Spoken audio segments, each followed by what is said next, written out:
Good morning Ammu. Good morning, Papa. Good morning Chinni. Good morning, Papa. ಇದ್ರಿ time ಆಗೈತೆ.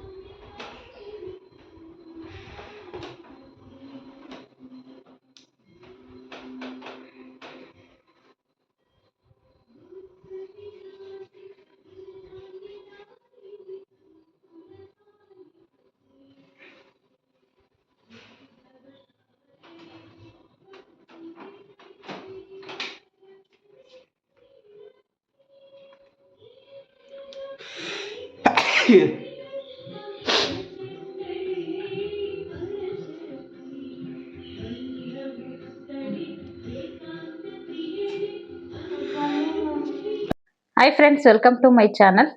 ಇದು ಬಂದ್ಬಿಟ್ಟು ಫ್ರೈಡೇ ಲಾಗು, ಅಂದ್ರೆ ಶುಕ್ರವಾರದ ಹಿಂದಿನ ವಿಡಿಯೋದಲ್ಲಿ ಪೂಜೆ ಬಗ್ಗೆ ಸಂಪೂರ್ಣವಾಗಿ ತಿಳಿಸ್ಕೊಟ್ಟಿದ್ದೆ ಅಲ್ವಾ.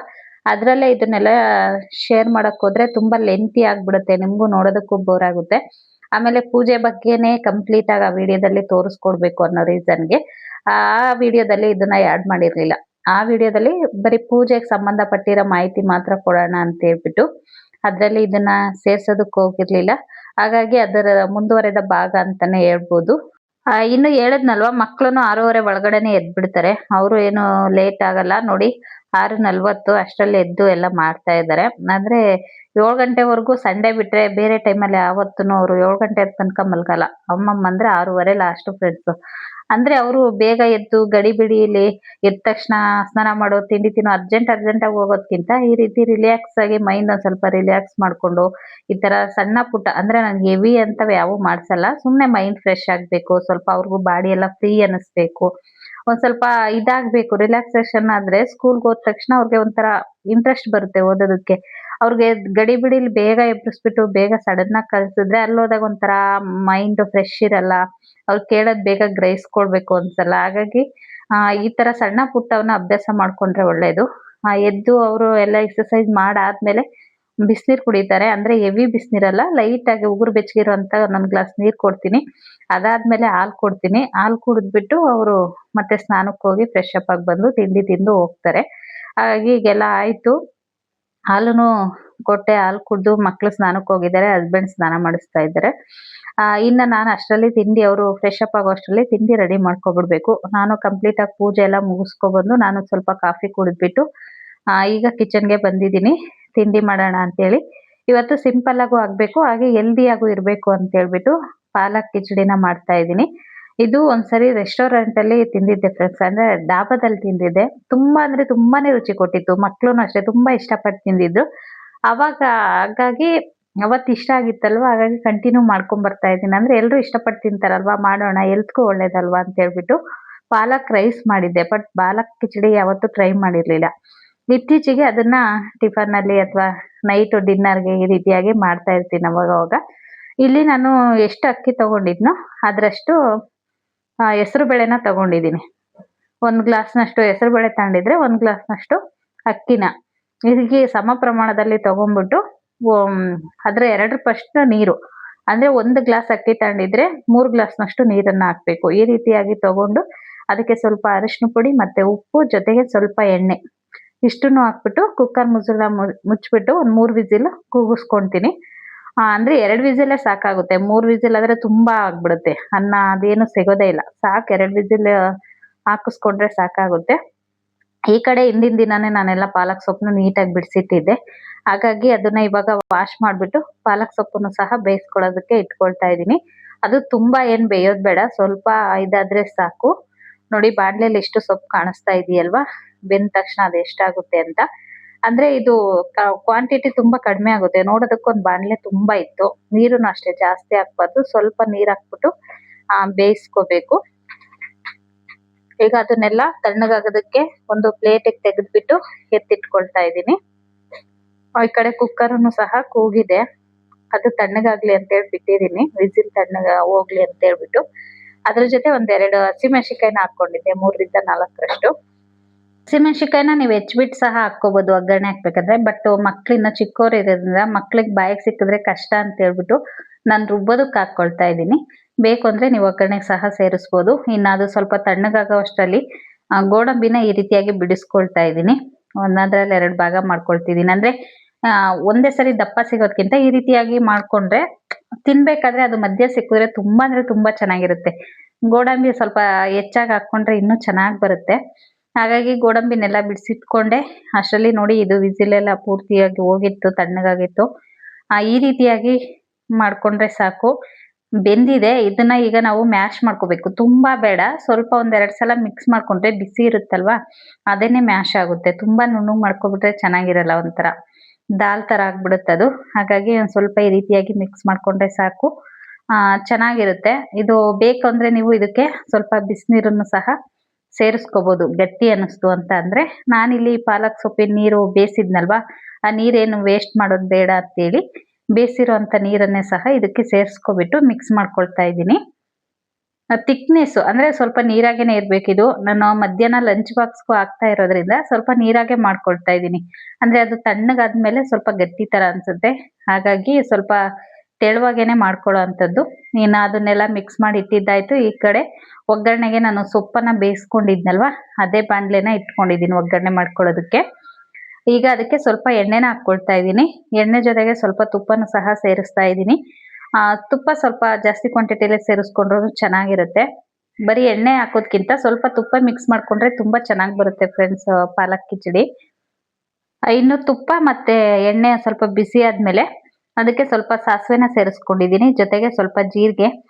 ಜೀರಿಗೆನ ಸ್ವಲ್ಪ ಜಾಸ್ತಿ ಕ್ವಾಂಟಿಟಿಲೇನೆ ಸೇರಿಸ್ಕೊಂಡಿದ್ದೀನಿ, ಚೆನ್ನಾಗಿರುತ್ತೆ. ಇದ್ರಲ್ಲಿ ಜಾಸ್ತಿಯಾಗಿ ಏನು ಮಸಾಲೆ ಆ್ಯಡ್ ಮಾಡೋದ್ರಿಂದ ಹಾಕೋ ಅಂತ ವಸ್ತುನೇ ಸ್ವಲ್ಪ ಹೆಚ್ಚಾಗಿ ಹಾಕ್ಕೊಳ್ಳೋ ಅಂಥದ್ದು.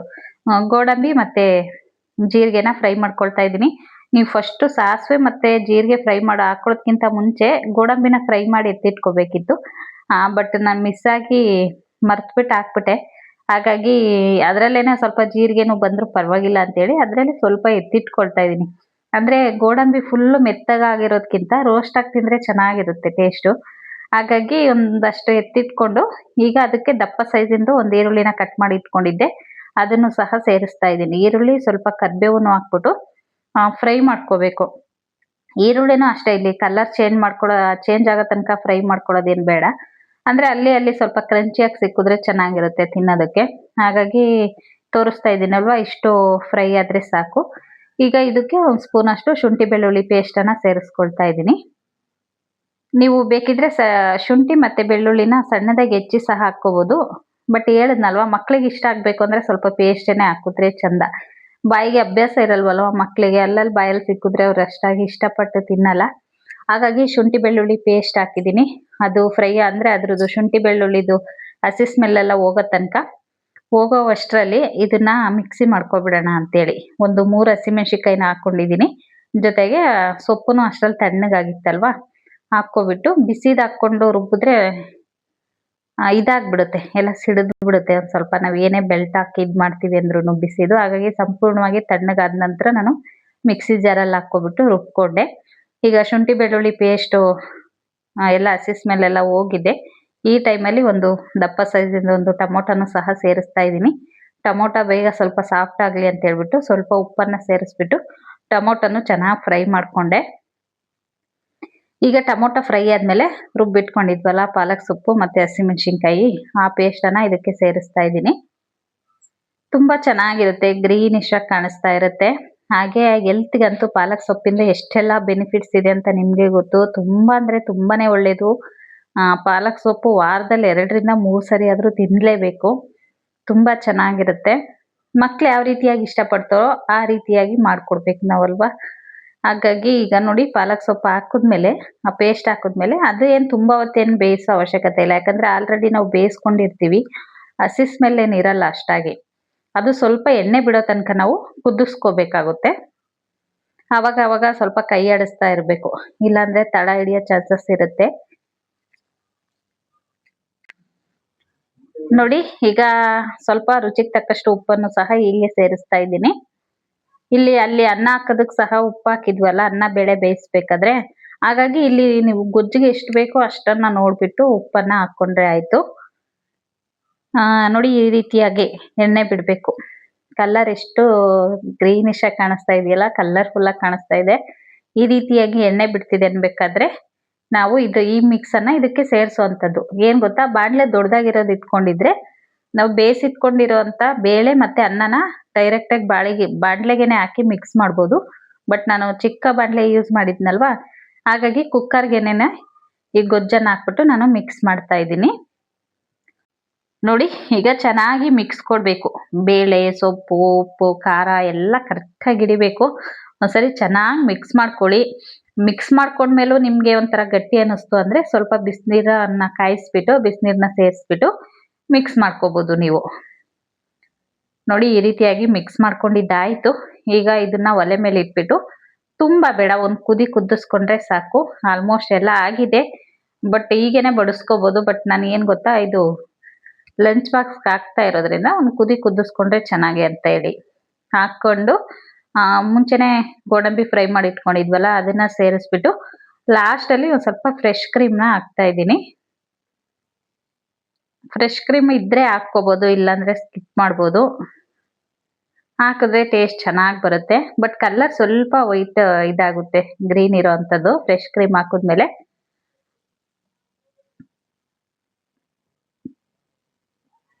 ನೋಡಿ ಎಷ್ಟು ಕಲರ್ಫುಲ್ಲಾಗಿ ಕಾಣಿಸ್ತಾ ಇದೆ ತಿನ್ನೋದಕ್ಕಲ್ವಾ. ಹೀಗೇನೆ ನೀವು ಸರ್ವ್ ಮಾಡ್ಬೋದು.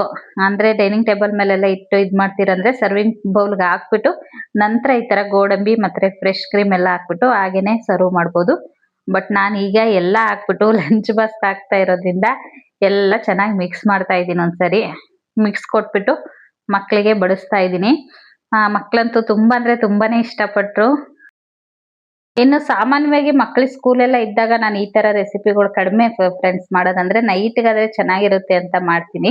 ಬಟ್ ಲಂಚ್ಗೆಲ್ಲ ಸ್ವಲ್ಪ ಗಟ್ಟಿಯಾಗುತ್ತೇನೋ ಅಂತ ಹೇಳಿ ಮಾಡ್ತಾ ಇರ್ಲಿಲ್ಲ. ಬಟ್ ಇವತ್ತು ಫ್ರೈಡೆ ಆಗಿರೋದ್ರಿಂದ ಪೂಜೆದೆಲ್ಲ ಸ್ವಲ್ಪ ಲೇಟ್ ಆಗ್ಬಿಡುತ್ತಲ್ವಾ, ಹಾಗಾಗಿ ಪರವಾಗಿಲ್ಲ ಅಂತೇಳಿ ಮಾಡಿದೆ. ಬಟ್ ತುಂಬಾ ಚೆನ್ನಾಗಿತ್ತು. ಮಧ್ಯಾಹ್ನ ಆದ್ರೂನು ನಾನು ಯಾವ ಥಿಕ್ನೆಸ್ ಅಲ್ಲಿ ಇಟ್ಟಿದ್ನೋ ಅದೇ ಥಿಕ್ನೆಸ್ ಅಲ್ಲೇ ಇತ್ತು, ಗಟ್ಟಿಯಾಗಿರ್ಲಿಲ್ಲ, ತುಂಬಾ ಚೆನ್ನಾಗಿತ್ತು. ಇನ್ನ ಫ್ರೈಡೆ ನನ್ನ ಮಗನ್ಗೆ ಸ್ಕೂಲಲ್ಲಿ ಶೇರಿಂಗ್ ಡೇ ಅಂತ ಇರುತ್ತೆ, ಹಾಗಾಗಿ ವೀಕ್ಲಿ ಒನ್ ಡೇ ಶೇರ್ ಮಾಡ್ಕೊಳ್ತಾರೆ. ತುಂಬಾ ಚೆನ್ನಾಗಿತ್ತು ಮಮ್ಮಿ, ಎಲ್ಲರೂ ಇಷ್ಟಪಟ್ಟು ಫ್ರೆಂಡ್ ಎಲ್ಲ ಎರಡೆರಡು ಸಲ ಹಾಕಿಸ್ಕೊಂಡ್ರು, ನನಗೆ ಕಡಿಮೆ ಬಂತು ಅಂತ ಹೇಳ್ದ. ತುಂಬಾ ಖುಷಿ ಅನ್ನಿಸ್ತು. ಮಕ್ಳಿಗೆ ಒಂಥರ ಖುಷಿ ಅನ್ಸುತ್ತಲ್ವಾ, ತಾವು ತಗೊಂಡೋಗಿರೋದು ಫ್ರೆಂಡ್ಸ್ ಇಷ್ಟಪಟ್ಟು ತಿಂದ್ರೆ. ಅವನಿಗೂ ಇಷ್ಟ ಆಯ್ತು. ಇನ್ನ ಹಿಂದಿನ ದಿನ ಗುರುವಾರ ಸಂಜೆ ಫ್ರೂಟ್ಸ್ ಎಲ್ಲ ತಗೊಬಂದಿದ್ರು, ಎತ್ತಿಟ್ಕೊಳ್ತಾ ಇದ್ದೀನಿ.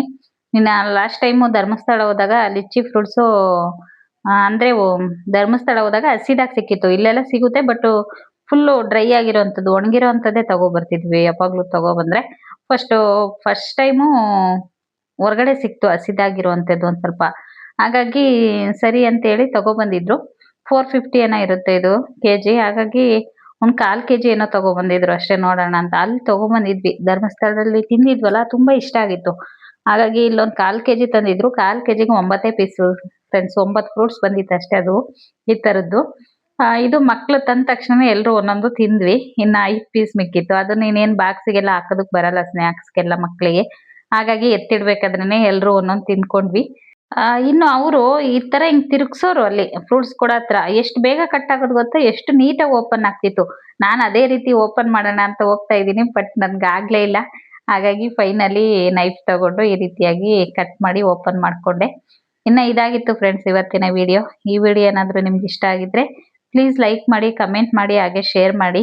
ಇನ್ನು ಯಾರೆಲ್ಲ ನನ್ನ ಚಾನಲ್ನ ಸಬ್ಸ್ಕ್ರೈಬ್ ಮಾಡ್ಕೊಳ್ದೆ ನೋಡ್ತಾ ಇದ್ದೀರಾ, ಪ್ಲೀಸ್ ಸಬ್ಸ್ಕ್ರೈಬ್ ಮಾಡ್ಕೊಂಡು ನೋಡಿ ಫ್ರೆಂಡ್ಸ್, ಹಾಗೆ ಸಪೋರ್ಟ್ ಮಾಡಿ ಅಂತ ಹೇಳ್ತಾ ಈ ವಿಡಿಯೋನ ಇಲ್ಲಿಗೆ ಎಂಡ್ ಮಾಡ್ತಾ ಇದ್ದೀನಿ. ಮತ್ತೆ ಸಿಗ್ತೀನಿ ನೆಕ್ಸ್ಟ್ ವಿಡಿಯೋದಲ್ಲಿ. ಅಲ್ಲಿ ತನಕ ವಿಡಿಯೋ ನೋಡಿದ ನಿಮ್ಮೆಲ್ರಿಗೂ ಧನ್ಯವಾದಗಳು.